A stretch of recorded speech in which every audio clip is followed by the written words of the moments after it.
les Français sont prêts à donner des signes de collaboration dans beaucoup de domaines.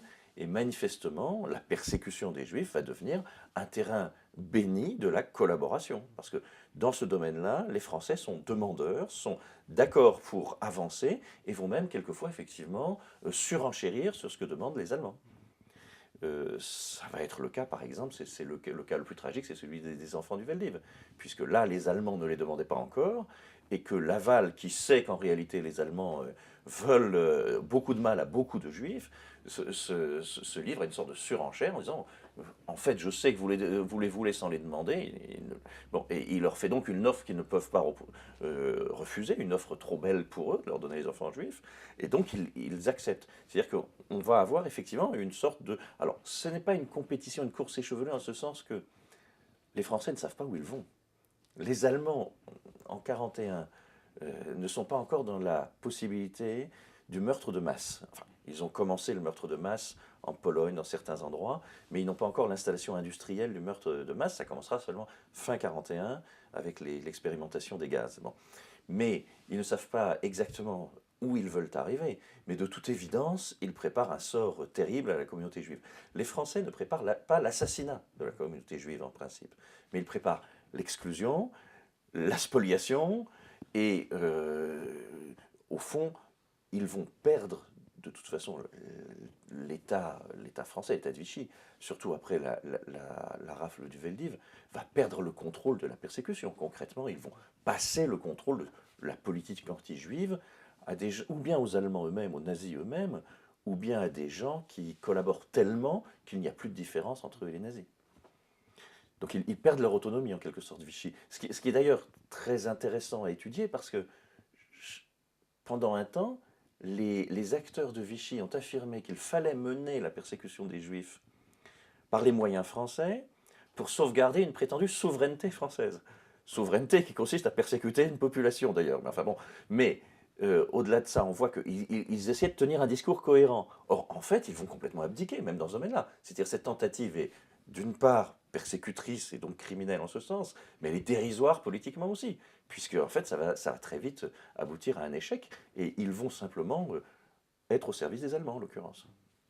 Enfin, de la persécution nazie, plus exactement.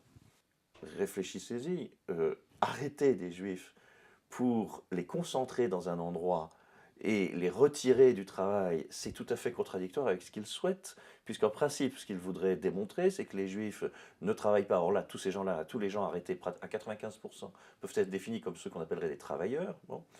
Que d'autre part, on va les concentrer dans un endroit, alors que précisément c'est la concentration qui faisait peur. Autrement dit, dans la logique de l'antisémitisme d'État de Vichy, l'internement des Juifs par mesure punitive éventuellement, mais l'internement des Juifs sans qu'on ait quoi que ce soit à leur reprocher est profondément absurde. En réalité, ça va tout à fait contre leur propre projet. Déjà là, ils ont perdu le contrôle de ce qu'ils font.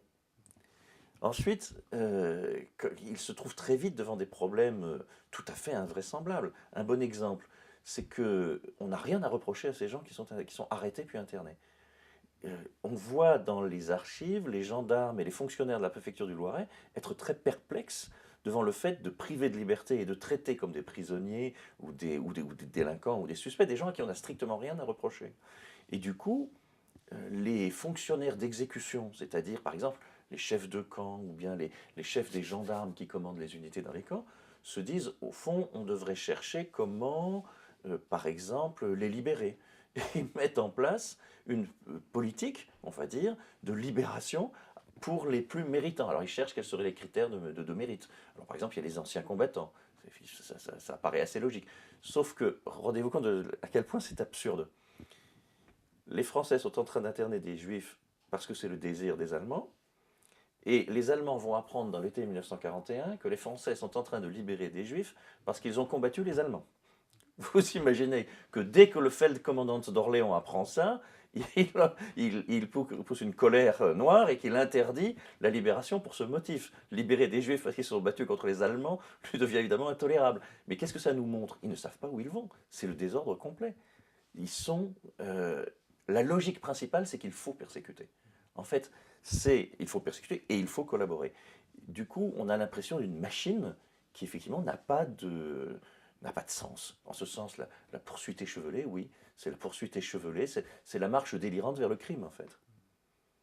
Il y a évidemment une logique qui sera ensuite celle de la défense de Laval, par exemple, qui va affirmer qu'il a sacrifié les juifs étrangers pour protéger les juifs français.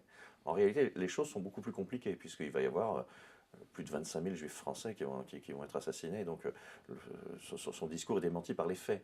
Mais dès le départ, on a des problèmes de nationalité. On vise les étrangers et les apatrides, mais il y a des gens dont la situation est ambiguë à ce sujet, parce que les lois sur la nationalité faisaient qu'il y avait un certain nombre de personnes qui avaient demandé la nationalité qui ne l'avaient pas encore. On finira d'ailleurs par dénaturaliser, on finira dans les camps du Loiret par faire même des inventions juridiques qui permettent d'augmenter le nombre de gens à cibler dans le cadre de la persécution. Au fond, on a l'impression que le choix s'est fait à partir du recensement qui permettait de savoir où les gens habitaient, d'ailleurs de recevoir des convocations à leur adresse. On peut penser qu'il y a une logique géographique dans l'affaire, c'est-à-dire que, et c'est assez dans la pensée des gens de Vichy, il y a des endroits où, de leur point de vue, il y a trop de juifs. On va entendre ça régulièrement de la part de la presse qui soutient le maréchal Pétain.